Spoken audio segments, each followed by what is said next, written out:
जय श्री सद्गुरुदेवाय नमः। जय श्री गणपति देवाय नमः। ओम सर्वमंगल मांगल्ये शिवे सर्वार्थ साधिके शरण्ये त्र्यंबके गौरी नारायणी नमस्तुते। श्रीमद्देवी भागवत महापुराण प्रथम स्कंद 14वां अध्याय। सूत जी बोले, उस सुंदरी असती पांगी धृताची को देखकर व्यास जी बड़े असमंजस में पड़े और सोचने लगे कि वह देव कन्या अप्सरा मेरे योग्य नहीं है, अतः अब मैं क्या करूं। वह अप्सरा भी व्यास जी को चिंतित होता देखकर भयभीत हो गई कि कहीं ये मुझे शाप न दे दें। तत्पश्चात भय से व्याकुल वह अप्सरा एक शुकिका का रूप धारण करके उड़ गई। व्यास जी ने उसे पक्षी के रूप में देखकर आश्चर्य में पड़ गए। उसे देखने मात्र से व्यास जी के शरीर में काम का संचार हो आया और प्रत्यंक में काम का प्रवेश हो जाने के कारण उनका मन अत्यंत विस्मय में पड़ गया। बड़ी दृढ़ता के साथ मन को रोकने की चेष्टा करते हुए भी उस चंचल मन को व्यास मुनि वश में करने में समर्थ नहीं हुए। इस प्रकार घृताची द्वारा मोहित तेजस्वी व्यास जी का मन अनेक यत्न करने पर भी भावी संयोग के कारण उनके वश में ना हो सका। इसी बीच अग्नि निकालने के लिए मंथन करते समय एकाएक उनका तेज उस अरणी पर गिर गया, किंतु उसके गिरने पर ध्यान न देकर वह अरणी मंथन करते रहे। उस अरणी से उन्हीं के सदृश मनोहर स्वरूप वाले शुक उत्पन्न हो गए। अरणी से उत्पन्न वह बालक विस्मय पैदा करते हुए उसी प्रकार सुशोभित हो रहा था जिस प्रकार हवन करते समय घृत आहुति पड़ने से प्रकट अग्नि दीप्तमान हो उठती है। उस पुत्र को देखकर यह क्या, ऐसा सोचकर व्यास जी अत्यंत विस्मय में पड़ गए और विचार करने लगे कि यह शिव के वरदान से ही तो उत्पन्न नहीं हुआ है। इस प्रकार अरणी गर्भ से उत्पन्न वह तेजस्वी पुत्र शुक अपने तेज से दूसरे अग्नि के तुल्य दीप्तिमान प्रतीत हो रहा था।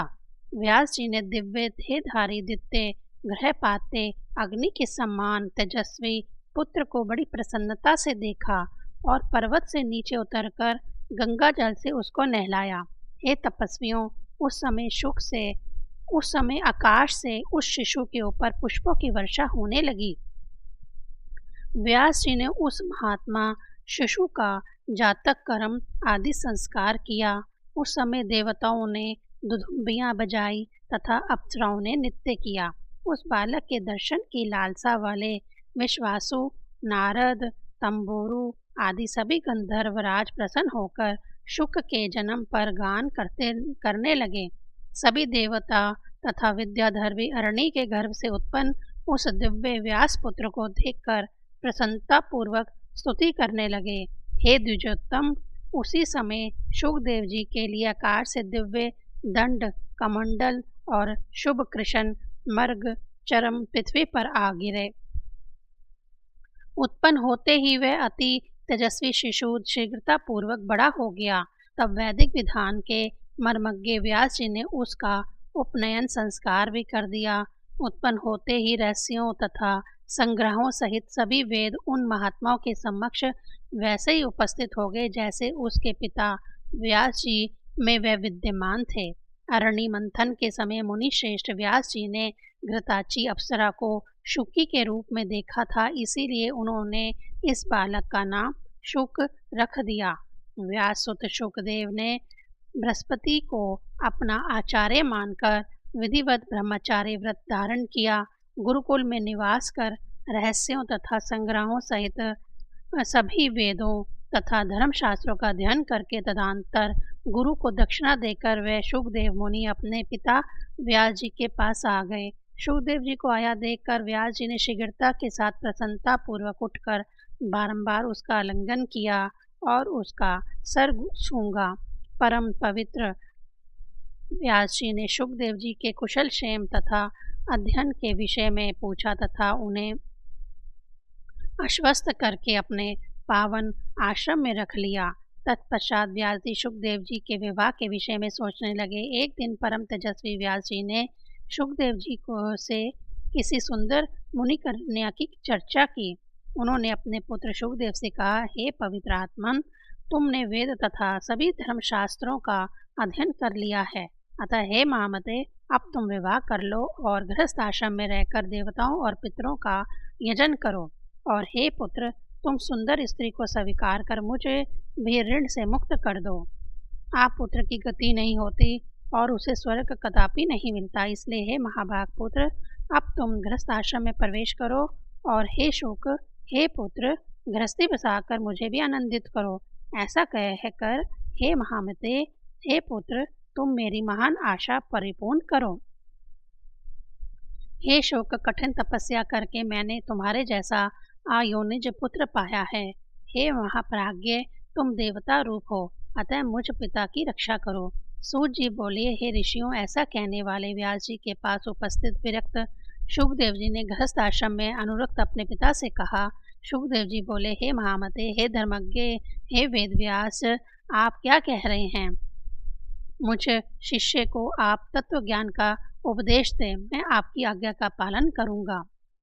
व्यास जी बोले, हे पुत्र, तुम्हारे लिए मैंने सैकड़ों वर्ष कष्ट सहकर जो तपस्या की और शिवजी की आराधना की, उसके फलस्वरूप मैंने तुम्हें पाया है। किसी राजा से मांग कर मैं तुम्हें प्रचुर धन दूंगा। और हे महाप्राज्ञ, तुम श्रेष्ठ यौवन प्राप्त करके सुख का उपभोग करो। शुकदेव जी बोले, हे तात, आप बताएं कि इस मनुष्य लोक में भला विपत्ति रहित कौन सा सुख है? बुद्धिमान लोग दुख से युक्त सुख को ही सुख नहीं कहते हैं। हे महाभाग, स्त्री पाकर मैं उसी के वश में हो गया जाऊंगा, तब भला आप ही बतलाइए, परतंत्र होकर और विशेषता स्त्री के वश में रहकर मैं कौन सा सुख पा सकूंगा? लोहे या काष्ठ के फंदे में जकड़ा हुआ पुरुष कदाचित छूट भी सकता है, किंतु पुत्र कलत्र के बंधन में फंसा हुआ प्राणी कभी भी बंधन मुक्त नहीं हो पाता है। यह शरीर विष्ठा एवं मूत्र से परिपूर्ण रहता है, वैसे ही स्त्रियों का शरीर भी होता है। हे विप्रेंद्र, तब कौन बुद्धिमान पुरुष उससे प्रीति करना चाहेगा? हे विप्र शिरोमणि, मैं अयोनिज हूँ, तब योनिजन्य सुख में मेरी बुद्धि कैसी होगी? मैं भविष्य में भी अपनी उत्पत्ति किसी योनि में नहीं चाहता।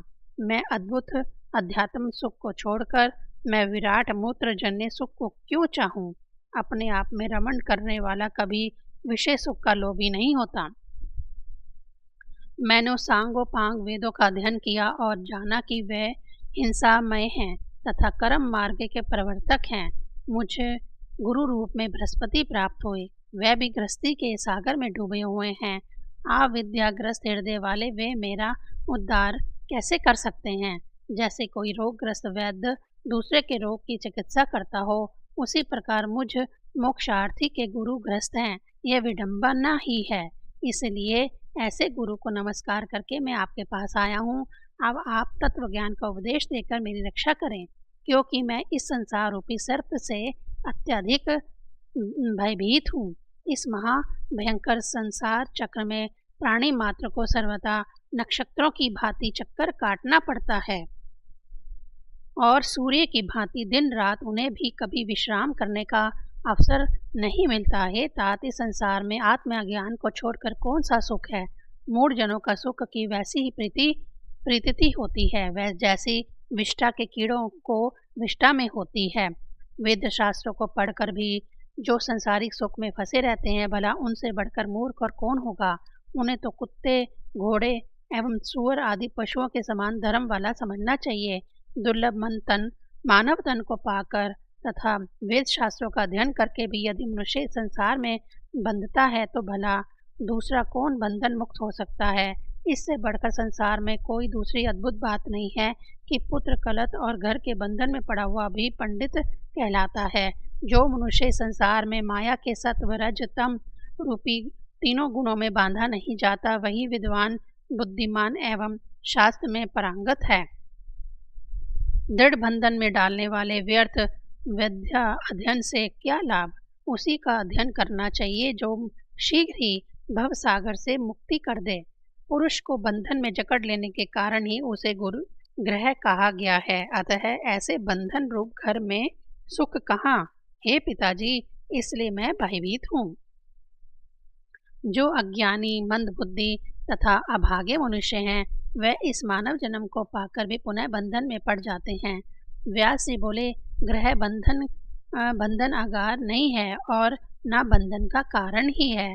जो मन से बंधन मुक्त है वह गृहस्थ आश्रम में रहते हुए भी मुक्त हो जाता है।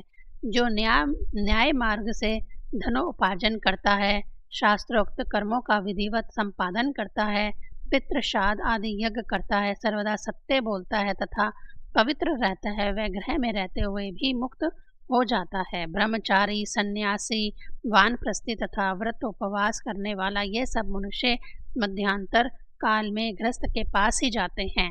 वे धार्मिक गृहस्थ श्रद्धा के साथ मधुर वचनों द्वारा सबका सत्कार करते एवं अन्नदान से उन्हें उपकृत करते हैं। गृहस्थ आश्रम से बढ़कर कोई दूसरा आश्रम देखा या सुना नहीं गया। विशिष्ट आदि आचार्यों और तत्वज्ञानियों इसका आश्रय ग्रहण किया है। हे महाभाग, वेदोक्त कर्म करने वाले गृहस्थ के लिए क्या असाध्य रह जाता है। वह स्वर्ग, मोक्ष अथवा उत्तम कुल में जन्म जो कुछ भी चाहता है वह हो जाता है। एक आश्रम से दूसरे आश्रम में जाना चाहिए, ऐसा धर्मज्ञों ने बतलाया है। अतः आलस्य रहित होकर गृहस्थ संबंधी कर्मों को संपादित करो। हे धर्मज्ञ पुत्र, देवताओं, पुत्रों एवं आश्रित जनों की विधिवत संतुष्ट करके पुत्र उत्पन्न करके तथा उसे भी गृहस्थ आश्रम में लगा के पुनः गृह त्याग करके वन में जाकर श्रेष्ठ व्रत का आश्रय ग्रहण करो। वहाँ वानप्रस्थ आश्रम पूर्ण करके उसके बाद संन्यास धारण करो। हे महाभाग, इंद्रियां मनुष्य को निश्चित रूप से प्रमत्त बना देती हैं। जो मनुष्य स्त्री रहित होता है उसे मन पांचों इंद्रियों सहित विकल कर देता है।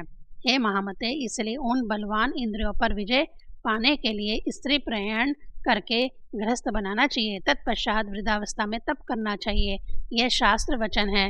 हे महाभाग, वन में स्थित महातेजस्वी महर्षि विश्वामित्र किसी समय 3 सहस्र वर्षों तक निराहार तथा जितेंद्र रहकर अत्यंत कठोर तप करके भी मेनका को देखकर मोहित हो गए और उन्हीं के तेज से पुत्री रूप में सुंदर शकुंतला पैदा हुई। मेरे पिता पराशर जी भी धीवरकी कृष्णवर्णा कन्या को देखकर काम बाण से आहत हो गए और उन्होंने नाव पर ही उसे स्वीकार कर लिया था। ब्रह्मा जी भी अपनी कन्या को देखकर काम से पीड़ित हो गए और बेसुध होकर उसके पीछे दौड़ते रहे। तब शिव जी ने उन्हें रोका।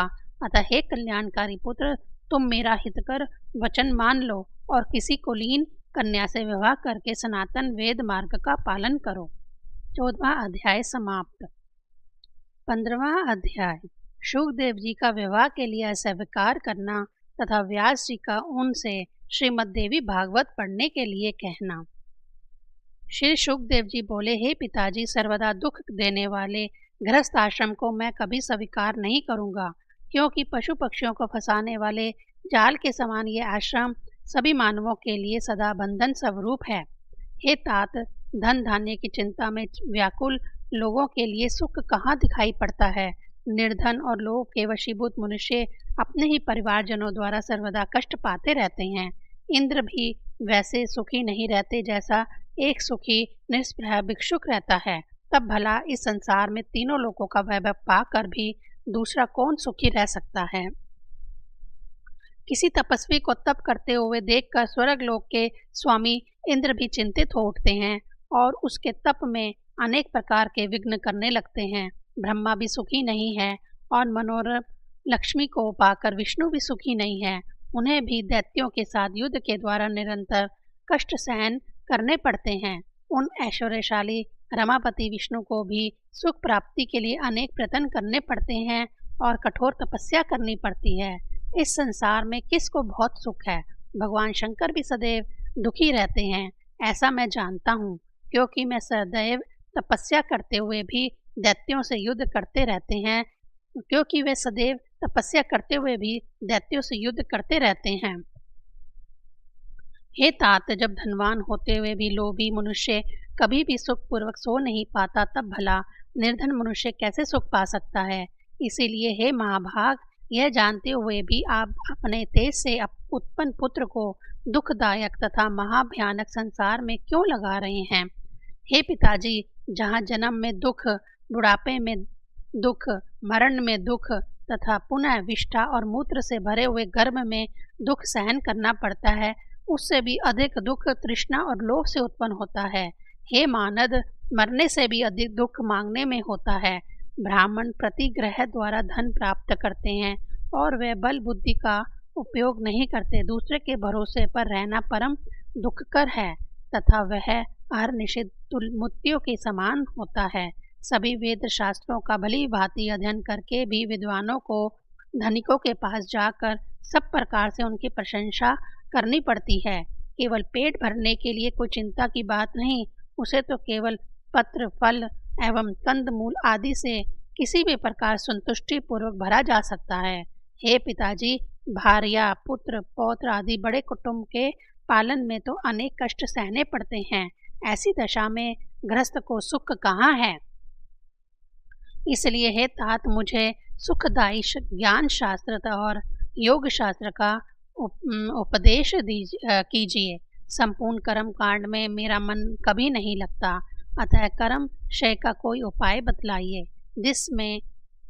जिससे संचित प्रारब्ध एवं क्रियामान तीनों प्रकार के कर्मफल नष्ट हो जाएं। स्त्री जोंक के समान सदा पुरुष का रक्त चूसती रहती है, जिसे बुद्धिहीन मनुष्य उसकी भावपूर्ण चेष्टाओं से मोहित होने के कारण नहीं जान पाता। स्त्री अपने संसर्ग से उसके तेज का तथा अपनी वचन चातुर्य द्वारा उसके संपूर्ण धन और मन का इस प्रकार सर्वस्व का हरण कर लेती है, उससे बढ़कर दूसरा चोर कौन है। इसीलिए मेरे विचार में तो मूर्ख मनुष्य ही केवल निद्रा सुख का नाश करने के लिए स्त्री प्रयाण करता है। विधाता द्वारा वह दुख के लिए भी ठगा जाता है, सुख के लिए नहीं। सूत जी बोले। इस प्रकार सुखदेव की युक्ति युक्त ये बातें सुनकर व्यास जी बड़े चिंता में पड़ गए।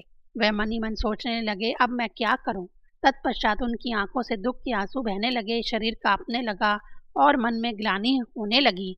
इस प्रकार शोक करते हुए अपने दीन तथा शोकाकुल पिता को देखकर आश्चर्य से विस्मित नेत्र वाले सुखदेव जी ने अपने पिता व्यास जी से कहा, अहो, माया कितनी प्रबल है, जो कि यह वेदांत दर्शन के प्रणेता तथा वेद का सांगोपांग ज्ञान रखने वाले सर्वज्ञ पंडित मेरे पिताजी को भी मोहित कर रही है। ना जाने वह कौन सी तथा कैसी अति दुष्कर माया है जो सत्यवती सुत विद्वान व्यास जी को भी मोहित कर रही है। जो पुराणों के वक्ता, महाभारत के रचयिता, वेदों के विभाग करता है, वह भी माया जनित मोह को प्राप्त हो गए हैं। इसीलिए मैं उन्हीं देवी महामाया की शरण में जाऊं, जो समस्त जगत तथा ब्रह्मा विष्णु महेश आदि को भी मोहित कर देती है, तथा तब दूसरों की बात ही क्या है। इन तीनों लोकों में कौन ऐसा है जो माया से मोहित ना होता हो। उस माया ने तो ब्रह्मा आदि देवताओं को भी पूर्व काल में मोहित कर दिया था। अहो, अब भगवती जगदम्बा के द्वारा रचित माया का बल तथा पराक्रम महान आश्चर्यजनक है। उन्होंने अपनी माया के प्रभाव से ही सर्वज्ञ और सर्वंतर्यामी ईश्वर को भी अपने वश में कर रखा है। पौराणिकों द्वारा कहा गया है कि व्यास जी भगवान विष्णु के अंश से उत्पन्न हुए हैं, तथापि वे आज शोक सागर में इस प्रकार डूब रहे हैं जैसे समुद्र में भग्न जलयान वाला वाणिक। आज वह भी माया के वशीभूत होकर एक साधारण व्यक्ति के समान आंसू बहा रहे हैं।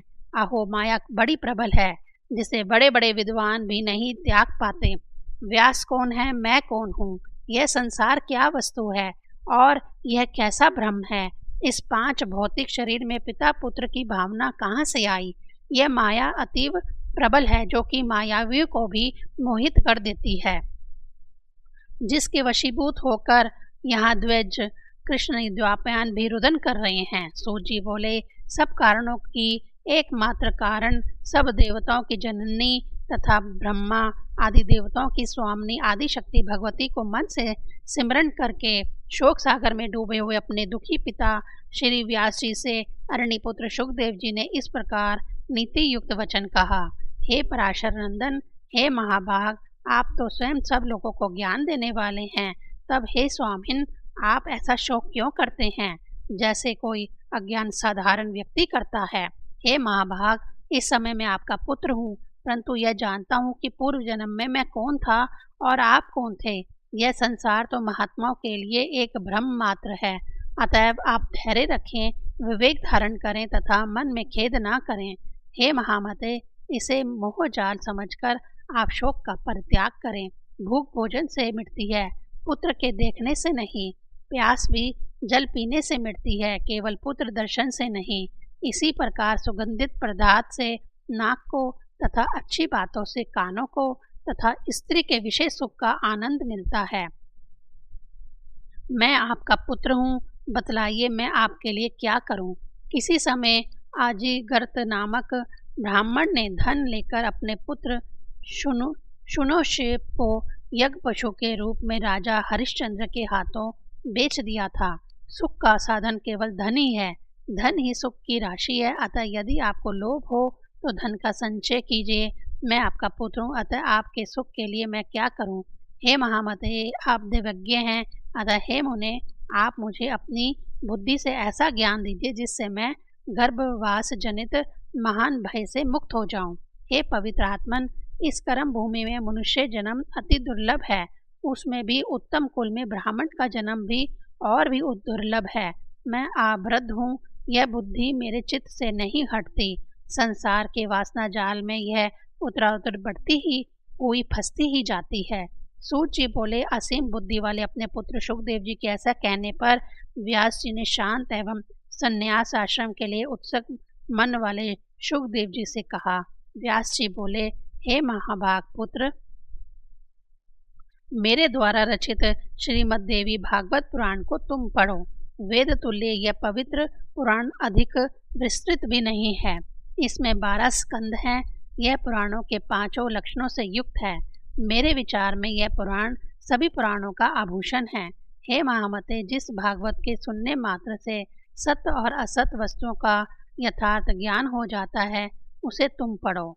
एक बार महाप्रलय काल में वट पत्र पर शयन करते हुए बाल रूपधारी भगवान विष्णु वहां सोच रहे थे कि किस चिद आत्मन ने किस प्रयोजन से और किस द्रव्य से मुझे बालक रूप में उत्पन्न किया है। इन सब विषयों का ज्ञान मुझे कैसे हो। इस प्रकार चिंतन कर रहे महात्मा बाल मुकुंद से उन आदि शक्ति भगवती ने संपूर्ण अर्थ को प्रदान करने वाले ज्ञान को आधे श्लोक में ही इस प्रकार कहा था, यानी अर्थात मैं सब कुछ मैं ही हूँ और दूसरा कोई भी सनातन नहीं है। यह बात पहले भी भगवान विष्णु के हृदय में उत्पन्न हुई थी, इसीलिए अब वह सोचने लगे कि इस सत्य वचन का उच्चारण किसने किया है। इसे कहने वाले को तो मैं कैसे जानूं, वह स्त्री है या पुरुष अथवा नपुंसक है। ऐसी चिंता वाले भगवान विष्णु ने भागवत को हृदय में धारण किया और उसी श्लोकार्ध में मन लगाए हुए वे बार बार उसका उच्चारण करने लगे। इस प्रकार वट पत्र पर सोए हुए वे भगवान विष्णु चिंता आतुर हो गए। उसी समय शंख चक्र गदा पद्म इन श्रेष्ठ आयुधों को धारण किए हुए चतुर्भुजा शांति स्वरूपा शांता शिवा दिव्य वस्त्र आभूषणों से सुसज्जित होकर अपने ही समान विभूतियों वाली सखियों सहित प्रादुर्भूत हुई। वह सुंदर मुख वाली भगवती महालक्ष्मी परम तेजस्वी भगवान विष्णु के समक्ष मंद मंद मुस्कुराती हुई प्रकट हुई। सूत जी बोले, उस अपार परले सागर में बिना अवलंब के स्थित मनोरम रूप वाली उस दिव्य देवी को देखकर कमल नयन भगवान विष्णु बड़े ही विस्मय में पड़ गए। वहाँ रति भूति बुद्धि मति कीर्ति स्मृति घृति श्रद्धा मेधा स्वधा स्वाहा शुद्धा निद्रा दया गति तुष्टि पुष्टि क्षमा लज्जा जंभा त्रंदा ये शक्तियाँ अलग अलग रूप में उन महादेवी के समीप सभी और खड़ी थीं। वह सभी श्रेष्ठ आयुध धारण किए हुए थी, नाना प्रकार के आभूषणों से विभूषित थीं तथा उनके हृदय पर मंदार की मालाएं और मोतियों के हार सुशोभित हो रहे थे।